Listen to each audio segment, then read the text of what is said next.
আল্লাহ পাক বলেন, ইয়া আইয়ুহাল্লাযীনা আমানু তাকুল্লাহা হাক্কা তুকাতিহি ওয়া লা তামুতুন্না ইল্লা ওয়া আনতুম মুসলিমুন।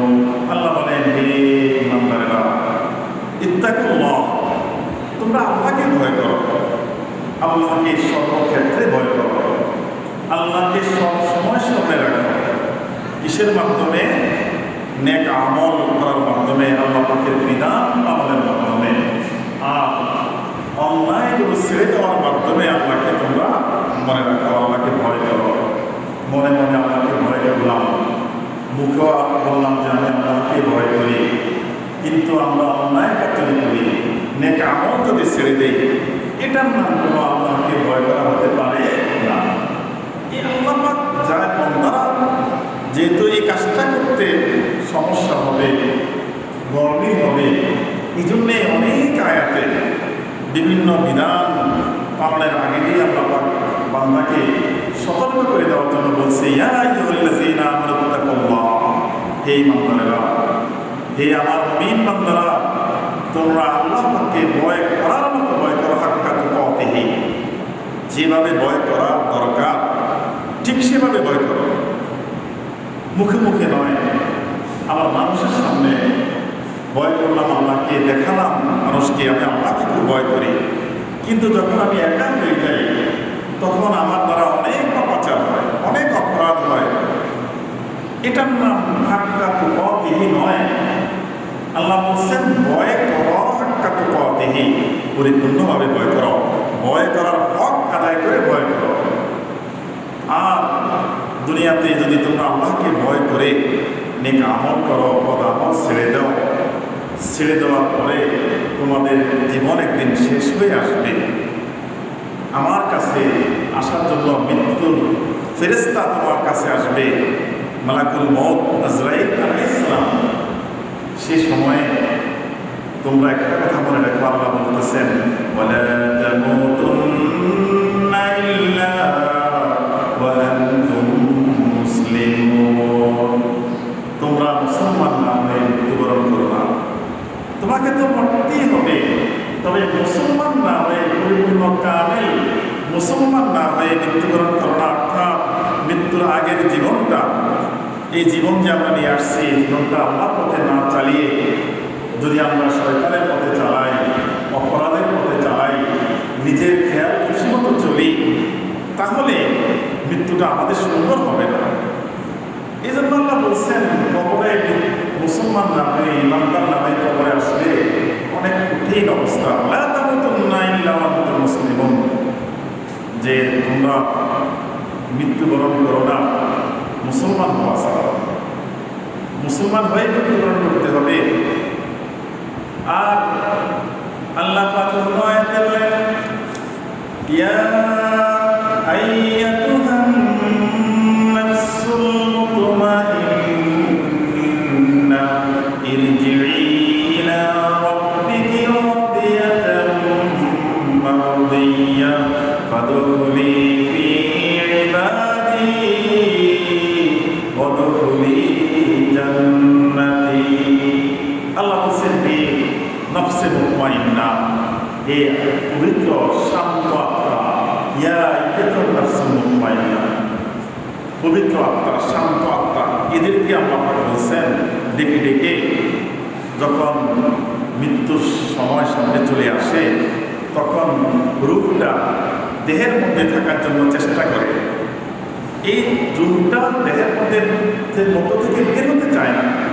তখন ফেরেশতারা বিভিন্নভাবে বান্দাকে আল্লাহ পাকের পক্ষ থেকে অনেক নাজ নিয়ামত এর কথা বলে দেয়, প্রকাশ করে, আর বলে, ইরজিই ইলা রাব্বিকি রাদিয়াতাম মারদিয়্যা, তুমি তোমার প্রতিপালকের দরবারে সন্তুষ্ট এবং আনন্দ চিত্তে প্রত্যাবর্তন করো, চলে আসো। এই কথাগুলো শুনে নেককারের লোক আস্তেই চলে আসে, মালাকুল মউতের হাতে চলে যায়। এখন এই যে নফসে মুতমাইন্না আত্মাটাকে পবিত্র আত্মা এবং শান্ত আত্মা যদি আমরা আমাদের আত্মাকে করতে চাই, সেই কাজটার মেইন কাজ হলো এই দুনিয়ার মুখে আমরা আল্লাহ পাকের বিধানগুলো মেনে চলব। আল্লাহ পাক আমাদেরকে যেভাবে চলার জন্য বলছে, যে কাজগুলো করার জন্য বলছে, এই কাজগুলো যদি আমরা করি, আর যে কাজগুলো থেকে বিরত রাখার জন্য থাকার জন্য আল্লাহ পাক নির্দেশ দিয়েছেন, সেই কাজগুলো যদি ছেড়ে দেয় আর আল্লাহ পাককে যদি আমরা একটু বেশি করে স্মরণ করি, তাহলে আমাদের আত্মাটা পবিত্র হয়ে যাবে। আর পবিত্র যখন আত্মা হয়ে যায়, মৃত্যুর সময় এই আত্মাটা অনেক শান্ত হয়ে যায়, চটপট করে না, এত পলায়ন করার চেষ্টা করে না, শান্ত থাকে। মুতমাইন্না আত্মা করতে হলে আপনার মৃত্যুর আগে 1 বছর 2 বছর আপনার মনে করেন বৃদ্ধ হয়ে গেছেন, এবার আল্লাহর পথে চলে আসবেন, আল্লাহকে স্মরণ করবেন, নামাজ পড়বেন, মসজিদে বসে থাকবেন অথবা নামাজের বিছানায় থাকবেন, এটা দিয়ে প্রশান্ত আত্মা হবে না। আপনার জিন্দগির সবটা জিন্দগি নিয়েই আপনাকে একটা পরিপূর্ণ ইসলামিক জীবন যদি গঠন করতে পারেন, তাহলে আপনার আত্মাটা প্রশান্ত আত্মা, মুতমাইন্না আত্মাতে পরিণত হয়ে যেতে পারে।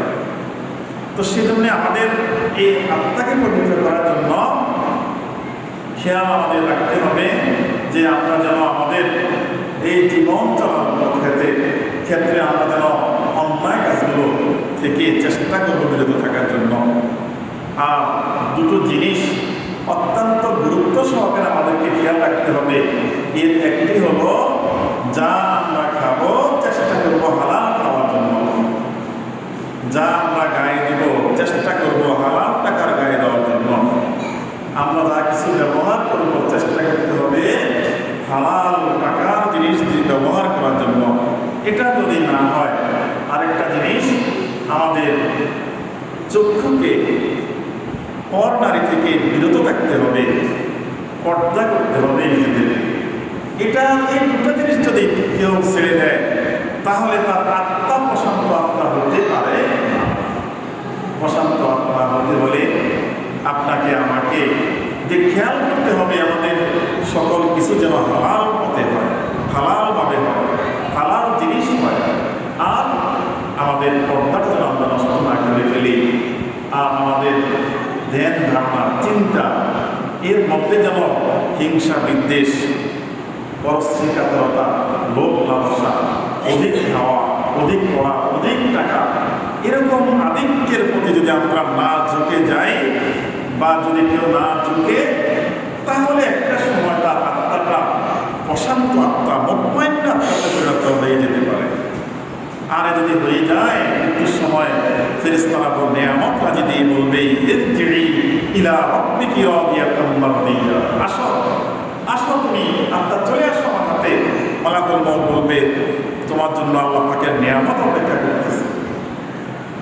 যখন কিয়ামতের ময়দান আল্লাহ পাক কায়েম করবেন, তখন এই নেককার আত্মাদের মানুষগুলো, এই মানুষগুলোকে বলবেন, কারণ কিয়ামতের ময়দানে আল্লাহ পাক এই হাসরের ময়দানে যত মানুষ হবে, দুটা দল করে ফেলবেন, ফারিকুন ফিল জান্নাতে ওয়া ফারিকুন ফিস সাঈদ। একটা জান্নাতি দল করবে আর একটা জান্নাতি দল করবে, জাহান্নামী দল করবে। একটা জান্নাতি দল, একটা জাহান্নামী দল, আলাদা করে ফেলবেন আল্লাহ পাক। এই আলাদার মধ্যে যারা জান্নাতি হবে, এদেরকে আল্লাহ পাক আরশের নিচে ছায়া দিবেন। রাসূল পাক সাল্লাল্লাহু আলাইহি সাল্লাম হাউজে কাউসারের পানি মানুষগুলোকে খাওয়াবেন।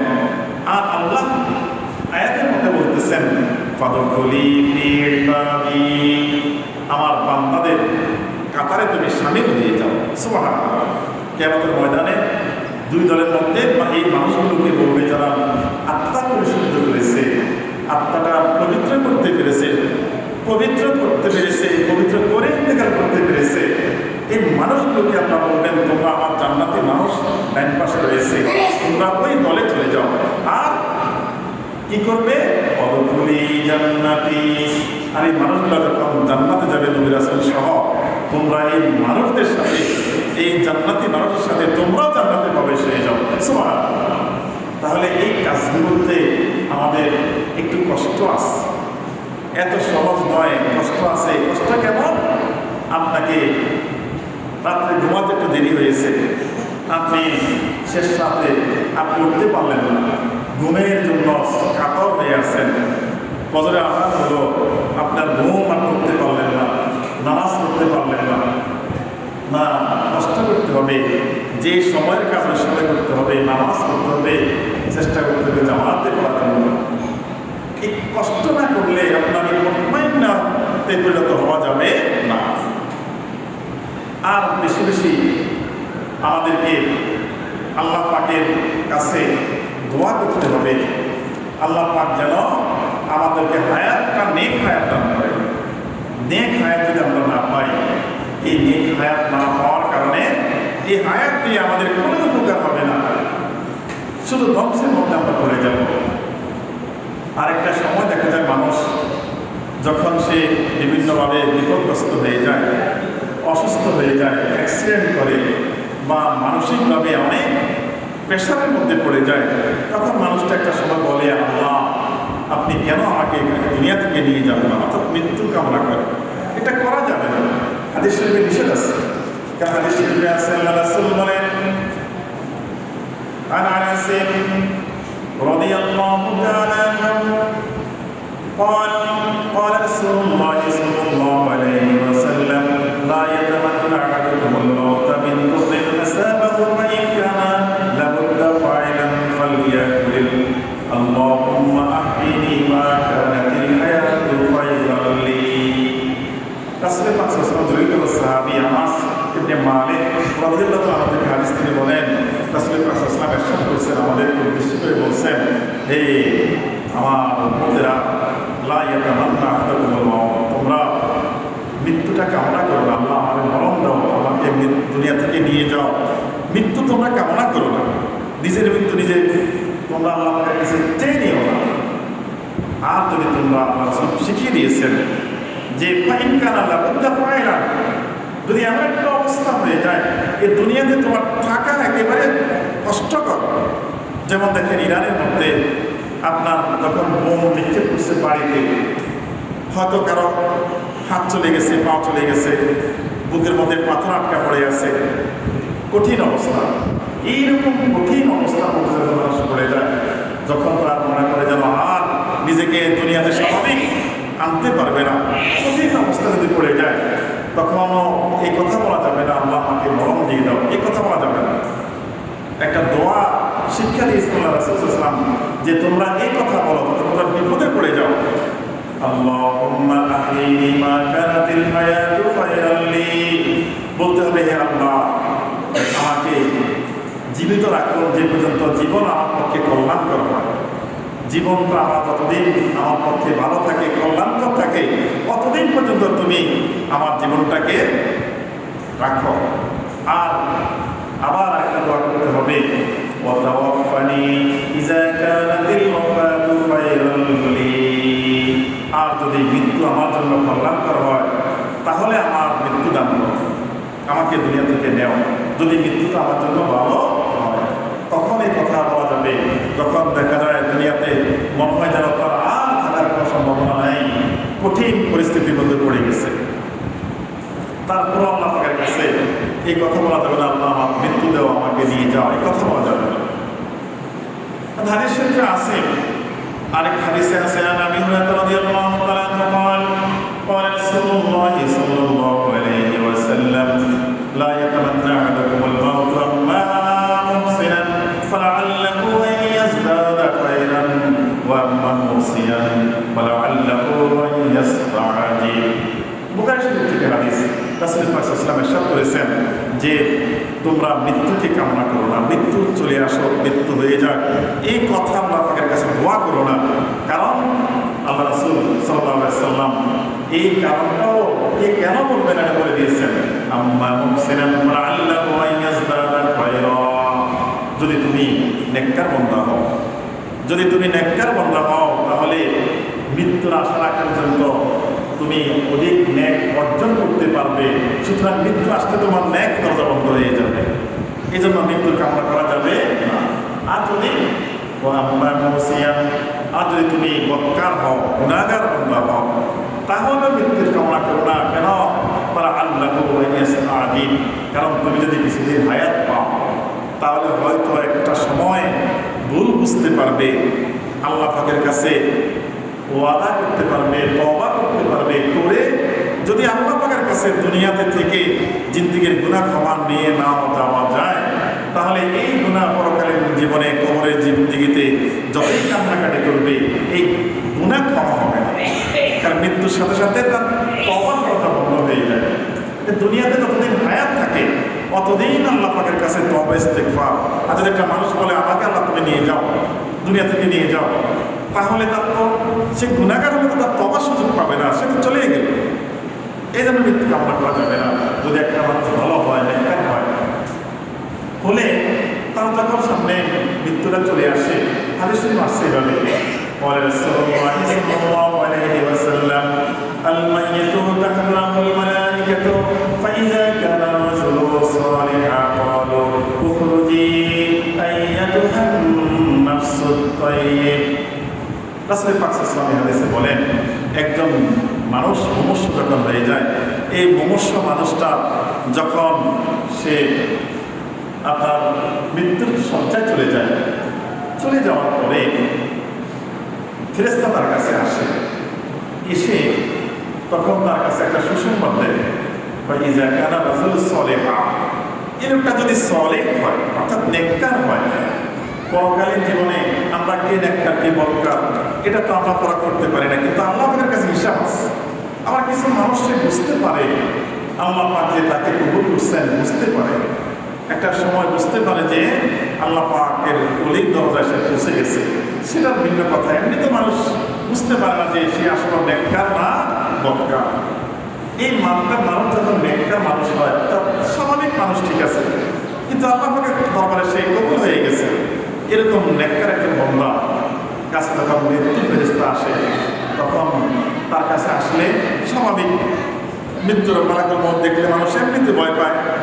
আর যখন আসে তখন ফেরেশতা এসে তাকে কিছু সুসংবাদ দেয়। কি বলে?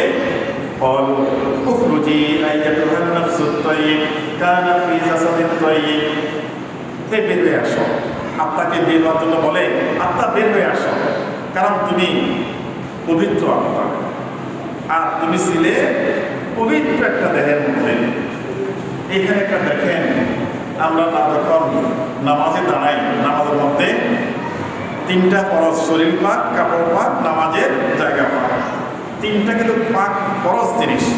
পবিত্র যদি শরীর যদি মানুষের পাক না হয়, বিভিন্ন ময়লা ময়লা থেকে কাপড় পাক না হয়, যেখানে সিজদা দিবেন সেটা যদি পাক না হয় তো নামাজ হবে না, নিষেধ, পাক পুরো বাতিল হয়ে যাবে ফরজ তরকের কারণে।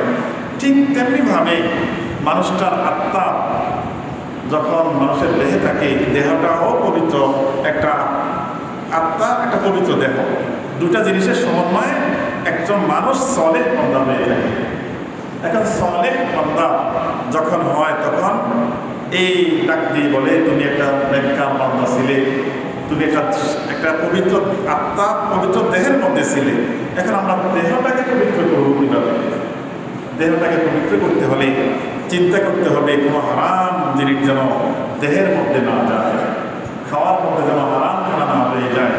যদি হারাম আমরা খেয়ে ফেলি, বুঝতে হবে এই খানার মাধ্যমে আমাদের রক্ত মাংস তৈরি হবে, আর শরীরটা আমাদের পবিত্র শরীর হবে না, যেটা দ্বারা কিয়ামতের ময়দানে পবিত্রতা নিয়ে, মৃত্যুর আগে পবিত্রতা নিয়ে ঘোষণা পাওয়া যায়, সেটা হবে না যদি আমাদের হারাম শরীরে ঢুকে যায়।